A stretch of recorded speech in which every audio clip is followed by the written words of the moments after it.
دو ممالک جن کے درمیان تلخ تعلقات 40 سال پرانے ہیں، یہ ممالک ایک دوسرے پر الزام تراشیاں کرتے رہے تھے، اب بھی کر رہے ہیں، سخت بیانات دیتے رہے ہیں، اب بھی دے رہے ہیں، معاہدے کر کے پیچھے ہٹتے رہے ہیں، ہٹ گئے ہیں، پابندیاں لگاتے رہے اور پراکسی وار لڑتے رہے ہیں۔ تو کیا اس تلخ تاریخ کے ساتھ امریکہ اور ایران ایک دوسرے کے قریب آ سکیں گے؟ کیا پاکستان ان دو ممالک کو مذاکرات کی میز پر بٹھا سکے گا؟ اگر تاریخ کا جائزہ لیا جائے تو یہ کام ناممکن دکھائی دیتا ہے۔ اس وقت صورتحال یہ ہے کہ امریکہ اور ایران دونوں ہی ایک دوسرے کے ساتھ بیٹھنے کو تیار نہیں، ایک دوسرے پر الزام تراشیاں کر رہے ہیں۔ اقوام متحدہ کی جنرل اسمبلی کے اجلاس سے خطاب کرتے ہوئے امریکی صدر ڈونلڈ ٹرمپ نے ایران پر سخت تنقید کی۔ یہ تلخ بیانیہ نیا نہیں ہے، 17 سال پہلے ہم آپ کو لے جاتے ہیں۔ 17 سال پہلے ایک اور ریپبلکن امریکی صدر جارج بش نے 2002 میں اپنے اسٹیٹ آف دا یونین خطاب میں 3 ممالک کو برائی کا محور قرار دیا تھا۔ امریکی صدر جارج بش نے 3 ممالک کا نام لیا اور ان ممالک کو نہ صرف امریکہ بلکہ دنیا کے لیے خطرہ قرار دیا۔ مگر پھر ہوا کیا؟ ایک ایک کر کے عراق، شمالی کوریا اور ایران کے بارے میں آپ کو بتاتے ہیں۔ سب سے پہلے بات کریں گے عراق کی۔ امریکی صدر جارج بش کے اپنے اس خطاب کے 1 سال 2 ماہ بعد یعنی مارچ 2003 میں امریکہ اور اس کے اتحادیوں نے عراق پر حملہ کر دیا اور الزام لگایا کہ عراق میں بڑے پیمانے پر تباہی پھیلانے والے ہتھیار موجود ہیں اور یہ دنیا کے لیے بڑا خطرہ ہیں۔ پھر عراق پر قبضے کی جنگ ہوئی، امریکی اتحادیوں کو مزاحمت کا سامنا کرنا پڑا، ہزاروں لوگ مارے گئے، لاکھوں لوگ متاثر ہوئے۔ امریکہ نے تو دسمبر 2011 میں عراق سے فوجیں واپس بلا لی، مگر عراق اب تک نہیں سنبھل سکا۔ پراکسی جنگ وہاں بھی شروع ہو گئی، داعش نے وہاں گڑھ بنا لیا اور اس کے بعد حالات خراب ہی رہے۔ بہرحال امریکی حملے کے بعد عراق میں صدام حکومت کا تو خاتمہ ہو گیا، مگر عراق سے تباہ کن ہتھیار نہیں ملے۔ بعد میں یہ تسلیم کیا گیا کہ امریکی اتحادیوں نے عراق پر حملے کے لیے بڑے پیمانے پر تباہی پھیلانے والے ہتھیاروں کی موجودگی کا غلط پروپیگنڈا کیا تھا۔ جو الزامات بھی لگائے گئے وہ سب بے بنیاد نکلے۔ سابق برطانوی وزیر اعظم ٹونی بلیئر نے اس بات کا اعتراف کیا۔ غلط خبر، غلط پروپیگنڈا، لاکھوں لوگ مارے گئے، جو ملینز آف ڈالرز ہیں، ٹریلینز آف ڈالر ہیں، وہ جنگ میں جھونک دیے گئے اور پھر معافی مانگ لی۔ جارج بش نے اپنی تقریر میں عراق کے ساتھ ساتھ شمالی کوریا کا بھی نام لیا۔ شمالی کوریا کے ساتھ امریکہ کی جنگ تو نہیں ہوئی، مگر 50 سال تک ان دونوں ممالک کے تعلقات کشیدہ رہے ہیں، مگر اب امریکہ اور شمالی کوریا میں مذاکرات ہو رہے ہیں۔ 12 جون 2018 کو امریکی صدر ڈونلڈ ٹرمپ اور شمالی کوریا کے سربراہ میں پہلی ملاقات ہوئی۔ اس پہلی ملاقات کے ٹھیک 1 سال بعد امریکی صدر ڈونلڈ ٹرمپ نے جنوبی کوریا کے صدر کے ساتھ کوریا کی سرحد کا دورہ کیا اور شمالی کوریا کی سرزمین پر قدم رکھا۔ یہ کسی بھی امریکی صدر کا شمالی کوریا میں پہلا قدم تھا۔ امریکہ اور شمالی کوریا کے تعلقات میں 50 دہائیوں کے بعد بہتری کی کوشش نظر آئی، یعنی جن 3 ممالک کو 2002 میں صدر بش نے برائی کا محور قرار دیا، ان میں سے عراق کو تباہ کر دیا گیا اور الزامات جھوٹے ثابت ہوئے۔ شمالی کوریا کو خوب دھمکیاں دی گئیں، شمالی کوریا کے سربراہ نے بھی جواباً دھمکیاں دیں، اپنے میزائل تجربات بھی جاری رکھے، شمالی کوریا رکا نہیں اور امریکہ کچھ نہیں کر سکا۔ اب بات کریں گے اس تیسرے ملک کی جس کا نام جارج بش نے لیا۔ ایران کے ساتھ امریکہ کے تعلقات 4 دہائیوں سے متاثر ہیں، مگر ایک وقت تھا جب ایران کو امریکہ کی کالونی کہا جاتا تھا، پھر یہ دونوں ممالک ایک دوسرے کے سخت مخالف ہو گئے۔ 4 دہائیوں کی تاریخ ہے، ہم آپ کو 1953 میں لے کر جاتے ہیں۔ پہلے ایران کے منتخب وزیر اعظم محمد مصدق نے جب ایران کی تیل کی صنعت کو نیشنلائز کرنے کی کوشش کی تو اس وقت امریکی خفیہ ایجنسیوں نے سازش کر کے محمد مصدق کی حکومت کو ختم کرنے میں اہم کردار ادا کیا۔ 1953 میں، اب سے تقریباً 66 برس پہلے بھی امریکی ایجنسیوں نے ایران میں ایک حکومت کو ختم کرنے میں اہم کردار ادا کیا۔ بعد میں CIA نے اس بات کا اعتراف بھی کیا کہ انہوں نے مصدق حکومت کے خاتمے میں اہم کردار ادا کیا۔ اس کے بعد ایرانی شاہ رضا شاہ پہلوی نے تمام اختیارات اپنے ہاتھ میں لے لیے۔ یہ وہ وقت تھا جب امریکہ اور ایران کے تعلقات مثالی تھے۔ 1953 سے 1979 تک ایران کو امریکہ کی کالونی کہا جاتا تھا، مگر پھر ایرانی شاہ کے خلاف ہو گئے، ایرانی شہری اپنے شاہ کے خلاف ہو گئے، کیونکہ شاہ کے دور میں ایران میں اظہار رائے کی آزادی چھین لی گئی تھی۔ شاہ کے آمرانہ رویے کے خلاف احتجاج ہوا، پرتشدد احتجاج کے بعد مارشل لاء لگا دیا گیا، مگر صورتحال قابو میں نہیں آئی۔ 16 جنوری 1979 کو رضا شاہ پہلوی انقلاب ایران کے نتیجے میں ایران سے بھاگنے پر مجبور ہوئے اور اس کے بعد 1 فروری 1979 کو امام خمینی 14 سال کی سیاسی جلاوطنی ختم کر کے ایران واپس آئے۔ ایران میں تبدیلی آ گئی، امریکہ کے حامی شاہ کی جگہ امریکہ مخالف امام خمینی نے اقتدار سنبھال لیا۔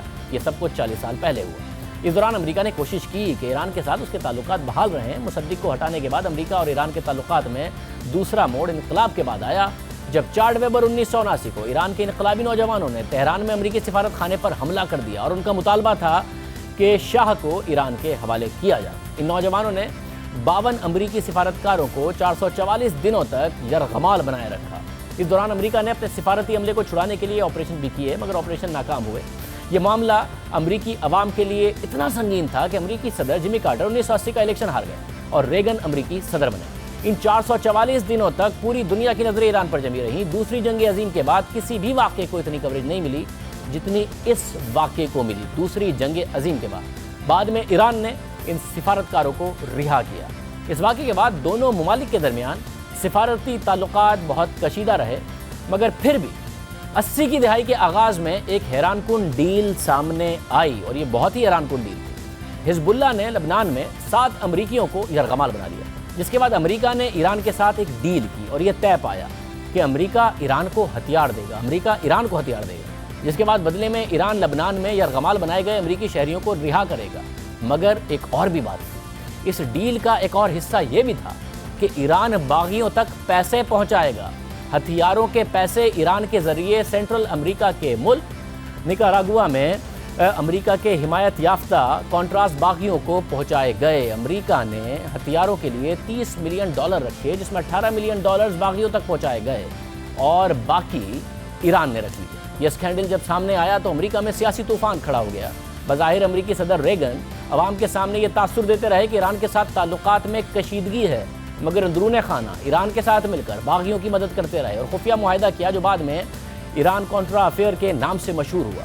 امریکہ اور ایران کے تعلقات میں سب سے اہم موڑ 1981 میں شروع ہونے والی ایران عراق جنگ میں آیا۔ ایرانی انقلاب کے بعد عراق اور ایران میں سرحدی کشیدگی بڑھتے بڑھتے جنگ تک پہنچ گئی تھی۔ دونوں ممالک کو جنگ کی طرف دھکیلنے میں امریکہ نے اہم کردار ادا کیا۔ بعد میں امریکی صحافی باب وڈورڈ نے لکھا کہ امریکہ نے دونوں ممالک کو انٹیلیجنس معلومات فراہم کی، جس کی وجہ سے صورتحال جنگ تک پہنچی۔ پھر جنگ کے دوران امریکہ نے ایران پر کئی پابندیاں لگا دیں اور امریکہ عراق میں صدام حکومت کی حمایت کرنے لگا اور صدام حسین کا نام دہشت گردوں کی مدد کرنے والوں کی فہرست سے نکال دیا۔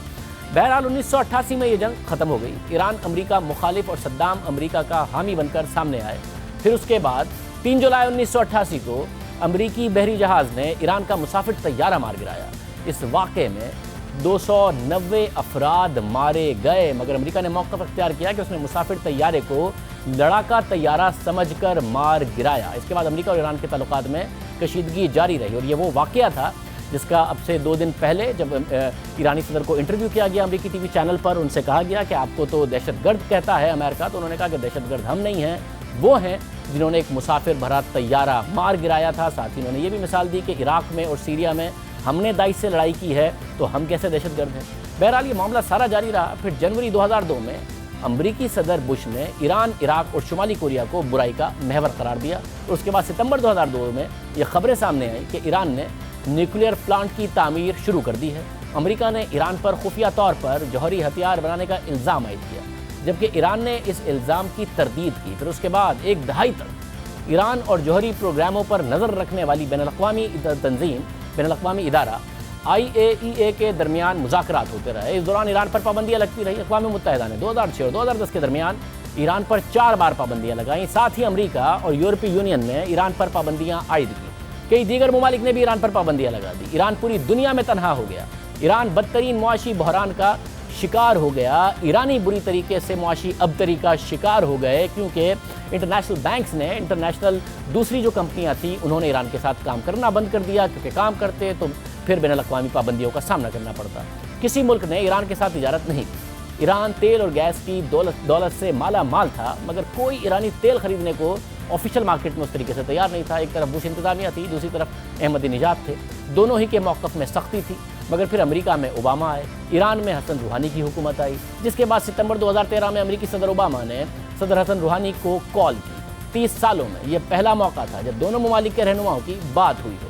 40 برس کی تاریخ میں یہ وہ دور تھا جب امریکہ اور ایران کے تعلقات میں کچھ بہتری آئی۔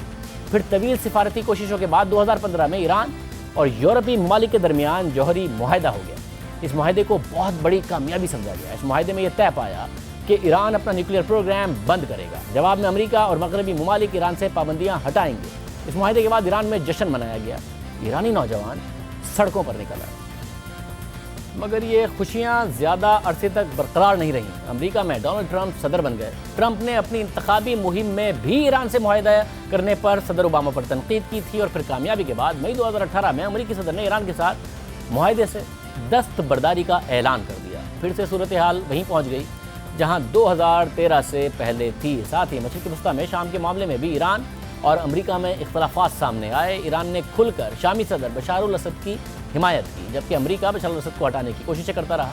اس دوران امریکی میڈیا بار بار یہ الزام لگاتا رہا کہ ایران مشرق وسطیٰ میں اپنے آپ کو مضبوط کر رہا ہے، یمن میں حوثی باغیوں کو ایران کی حمایت حاصل ہے، عراق میں مسلح گروہ ایران کے حامی ہیں، لبنان میں حزب اللہ کو ایران کی مدد حاصل ہے۔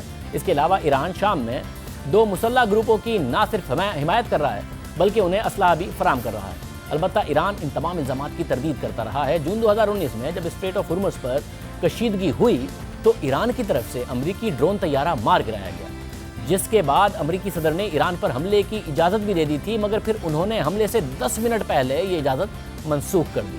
اس دوران دونوں ممالک کے رہنماؤں کے درمیان سخت الفاظ کا تبادلہ ہوتا رہا۔ پھر سعودی عرب کی آئل تنصیبات پر حملے کے بعد ایک بار پھر سے انگلیاں ایران کی طرف اٹھنے لگیں۔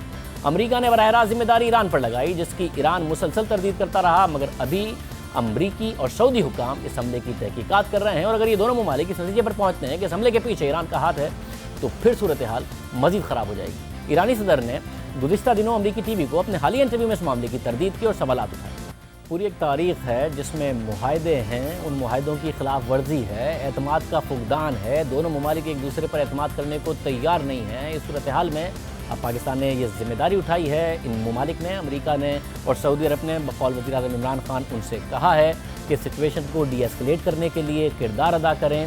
ثالثی کا کردار اگر پاکستان ادا کرتا ہے تو امید کرتے ہیں کہ یہ سچویشن ٹھیک ہو، ورنہ ان پالیسیوں میں 40 سال میں بد اعتمادی بہت زیادہ نظر آتی ہے۔ بار بار ڈیل کے قریب آنا، معاملات کی بہتری کے قریب آنا اور پھر معاملات کا خراب ہو جانا بار بار نظر آتا ہے۔